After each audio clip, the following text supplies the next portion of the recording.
Health Secretary's with us, Steve Barclay. Morning. Good morning. To see you. Thanks for joining us. Talking about house prices there, obviously I'm going to ask you about your colleague, the Home Secretary, saying that rough sleeping in a tent is a lifestyle choice. Well, we need to get the number of rough sleepers down, and that's what we're doing, Kay. So it's down by a third. Choice, well, it's down by a third, and there's complex issues. I think if there's accommodation available, it's important we understand why that's not being used. But often there's complex reasons why people are rough sleeping, and one of our key priorities is to make sure that no veteran is rough sleeping. So working with the Veterans Minister, we're looking at, we're determined to end that by the end of this year. We're working through Operation Fortitude, and particularly timely as we think of Remembrance Weekend and Remembrance Services this weekend. So we're determined to make sure none of our veterans are sleeping rough. The Veterans Minister is working with the Department of Health to tackle that. We've got a programme with Fortitude to do that, and we're making progress. So, OK. So are you backing her up? So I'm saying we're determined to bring the number of rough sleepers down. Yeah, if there's accommodation there... It's a lifestyle choice, though, if there's accommodation there, we need to understand why it's not being used, but also there's often complex issues behind it. And what we're determined to do from a health point of view is address those. Is it mental health? Is it addiction? What are the issues driving some of the people who are rough sleeping? And make sure that that is what we're targeting. That as you're not backing her up. Police officers are having to guard the Cenotaph in Rochdale after the words "Free Palestine" were painted on it just down the road from where you are, of course. How do you react to that? Well, I think it's outrageous to have graffiti on a cenotaph. I think it's something that people quite rightly, including myself, feel extremely strongly about, because the right to protest, the freedoms that we have, are freedoms that we have as a result of the sacrifice that people made in giving their lives. And it's something people, I think, will be very upset to see and very concerned about. I totally agree with you. Met Police Commissioner Mark Rowley resisting their calls to stop protests going ahead on Armistice Day here in the UK, in London, forgive me, at least for now. Given what's been happening in places like Rochdale, should he look again?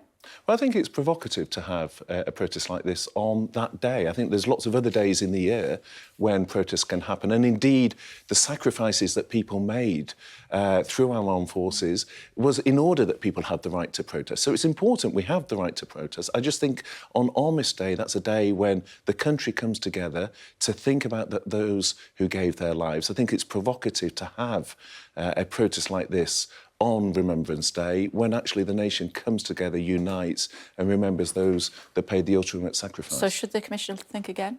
Well, I think there'll be ongoing discussions on this. There is a legal threshold, and the Commissioner is of the view that that legal threshold has not been met. Obviously, the Home Office and colleagues will discuss that over the course of the day. But I think the wider point, Kate, I think for many of your viewers, is that it is provocative. My view is it's provocative to have protests on that day. There's the rest my personal view is it's the wrong day for these protests. There's the rest of the year when protests can take place, and it's right that we have the freedom to protest. That's one of the things that we cherish as a country, that we have the freedom to be able to protest, including protest against the government of the day. That is the sacrifice that those who fought in the two world wars gave their lives to give us the freedom, the democracy, and that includes the right to protest. I just think Armistice Day is a sacred day, really. It's the most important day, certainly for me, in the year. It's the time when the country comes together and remembers those that have given their lives, not just in the Great Wars, but in the conflicts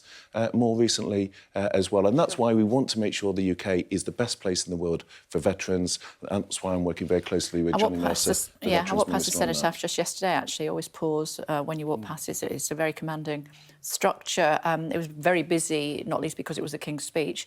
We were hearing about, is it the smoking ban for those who turn 14 and then going on incrementally? How are you going to implement it? Well, 4 in 5 people start to smoke before the age of 20. And we know the majority... I haven't actually, Kate, but the fact is 4 in 5 start before the age of 20, and most people that smoke don't want their children to smoke. And there's a difference between the debate on food and drink and some of these other issues and smoking. There's no low level of smoking that is low risk. It's the single biggest cause of preventable illness and death. Around 64,000 people die each year as a result of smoking. 1 in 4 cancers are due to smoking. So it is an outlier, it is different. What we're proposing won't make any change to any adult watching this. Any adult, in terms of if they're smokers, we're trying to encourage them through vaping, through smoking cessation, to give up smoking, but it won't change anything for adults. But we're saying let's try and encourage children to not start smoking, because actually it takes on average about 30 attempts for someone who smokes to quit. So we know that many people who do smoke want to stop. So the best way of addressing that is to stop those. So this is about those who are 14 years and under, and how we support them to avoid them starting to smoke in the first place. I'm reading about assisted dying laws being examined on the Isle of Man. I'm guessing you're looking quite closely at that.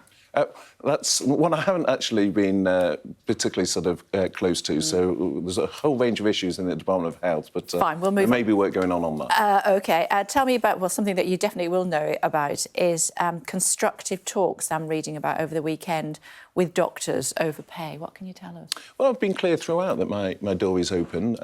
You know, we want to see the strikes ended. That's why we addressed the BMA's number 1 ask, which was for very generous changes but on has something pension happened taxation. over the weekend? Well, what's taken it on? In discussions with the doctors' unions. We've already accepted in full the recommendations of the pay review bodies. That means a junior doctor starting on the wards this summer got a pay rise of 10.3%. The average for a junior doctor was 8.8%. We also granted the number 1 ask, which was changes to pension taxation, which were particularly beneficial for consultants. But we recognise there's a huge impact from the strikes on patient care. We want to get the waiting list down. The strikes are having an impact on that. But what's happened over the weekend? We're keen to bring the strikes to an end. We've been clear pay for this year is settled. We've been consistent on that. But we want to bring the strikes to an end, and we're keen to explore. Yeah, but what's happened over the weekend for you to get as I say, my door's been open throughout. The so BMA, have you had talks over the weekend? BMA have indicated that they want to have further discussions. That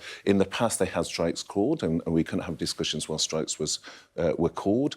So it's welcome that strikes have been paused for now. We're keen to see the strikes end, but we're also clear that we've given a final award in terms of pay for this year, accepted in full the recommendations of the pay review body, and that's an 8.8% average pay rise for doctors. You're not going to have a running commentary on these things, okay. and I can tell from your smile you wouldn't expect me to. Well, I'll tell you something you will answer, though, I'm sure of it. 47 days to Christmas. What's your favourite Christmas song?